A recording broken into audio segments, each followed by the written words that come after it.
আসসালামু আলাইকুম ওয়া রাহমাতুল্লাহি ওয়া বারাকাতুহু। আজকের এই ভিডিওতে আমি আপনাদের সাথে আলোচনা করব স্বপ্নে গোলাপ ফুল দেখার ব্যাখ্যা কি। আল্লামা ইমাম ইবনে সিরিন রাহিমাহুল্লাহ তাআলা এর কিতাব আলোচনা বুঝতে ধৈর্য ধরে আমাদের সাথেই থাকবেন। আমাদের এই ছোট্ট ইউটিউব চ্যানেলটি সাবস্ক্রাইব করতে ভুলবেন না।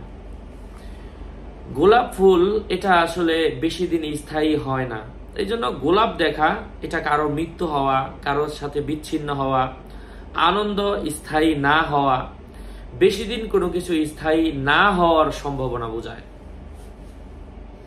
গোলাপ ফুলের ব্যাখ্যা কেউ কেউ দুনিয়ার চাকচিক্যের সাথে তুলনা করেছেন। গোলাপ ফুল কুড়ানো এটা আনন্দের উপর দালালত করে থাকে।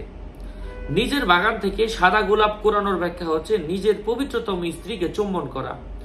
যদি গোলাপটি লাল হয় তাহলে তার স্ত্রী হাসি খুশি ও প্রফুল্ল মনে হবে। গোলাপটি হলুদ হয় তাহলে তার স্ত্রী রোগাক্রান্ত হবে। গোলাপের কলি সংগ্রহ করার ব্যাখ্যা হলো মহিলার অকালে গর্ভপাত হবে। কারো মতে গোলাপের ব্যাখ্যা হলো উত্তম আলোচনা।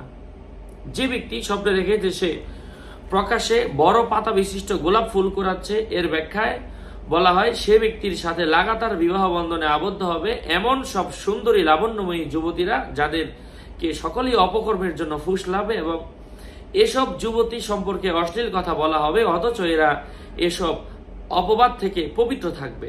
স্বপ্ন বিশারদদের একটি দল বলেছেন গোলাপ হলো চিন্তা ও দুঃখ কষ্টের লক্ষণ। তবে যদি সে গোলাপ ফুলটিকে এমন স্থানে দেখে যে স্থানে সাধারণত গোলাপ ফুল দেখা যায় না, সে ফুলটিকে স্পর্শ করেনি এবং ছেড়েনি, তাহলে এমন অবস্থায় গোলাপ চিন্তার কারণ হবে না। আশা করছি আপনারা বুঝতে পেরেছেন। আরো আপডেট পেতে আমাদের সাথেই থাকবেন। সুস্থ থাকবেন, ভালো থাকবেন। আমাদের চ্যানেলটি সাবস্ক্রাইব করতে ভুলবেন না। ভেরিফাইড চ্যানেলের ডিসক্রিপশন বক্সে ক্লিক করলে পেজ এবং আইডির লিঙ্ক আসবে। এর বাইরে অন্য কোনো পেজ নেই, আইডি নেই, সাবধান। আমার নাম আর ছবি থাকলে ওইটা আমি না। প্রত্যেক ভিডিওতে আমরা সাবধান করি, সতর্ক করি। বারবার বলার পরেও সাবধান না হলে দায়ভার কিন্তু আমরা নিচ্ছি না। আসসালামু আলাইকুম ওয়া রাহমাতুল্লাহ।